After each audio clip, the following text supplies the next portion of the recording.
మనం ఎక్కడ పని చేస్తాం అంటే అక్కడ అవకాశం లేదు, అక్కడ పోయి పని చేస్తాం. రావు అనే దగ్గర పోయి పని చేస్తాం, వచ్చే దగ్గర పని చేయం. ఇక్కడ 1 year 1 lakh అవకాశం ఉంది. ఆయమ్మ ప్రూవ్ చేసింది. ఎంతో మంది MBA స్టూడెంట్లు ప్రూవ్ చేసిండ్రు, part time job holders prove చేసిండ్రు, రిటైర్డ్ అయినటువంటి 70 సంవత్సరాల వ్యక్తులు 1 lakh ప్రూవ్ చేసిండ్రు. దీన్ని నమ్మరు ఎవరు? ఆడికి పోయి పని చేస్తాం. పోనీ జాబ్ వచ్చింది, కానిస్టేబుల్ జాబ్, 6 సంవత్సరాలకు 1 లక్ష వస్తుందా? 10 సంవత్సరాలకు 1 లక్ష వస్తుందా? వాడు రాదు కదా సార్, ఇక్కడ ఉంది కదా, ఇక్కడ ఎందుకు చేయలేము? ఏం తక్కువ మనం ఎందుకు చేయలేము? దయచేసి పని చేయాల్సిన దగ్గర చేద్దాం, అవకాశం ఉన్న దగ్గర పోరాడదాం. ఇక్కడ జర కష్టం కావచ్చు, కానీ డబ్బు ఉంది.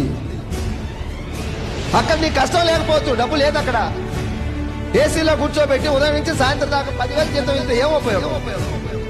50 డిగ్రీల ఎండలో నిన్ను బట్టలు ఎప్ప తీసి పెట్టినా 1 లక్ష ఇస్తే ఆనందం కూడా, ఇంటికి పోతే.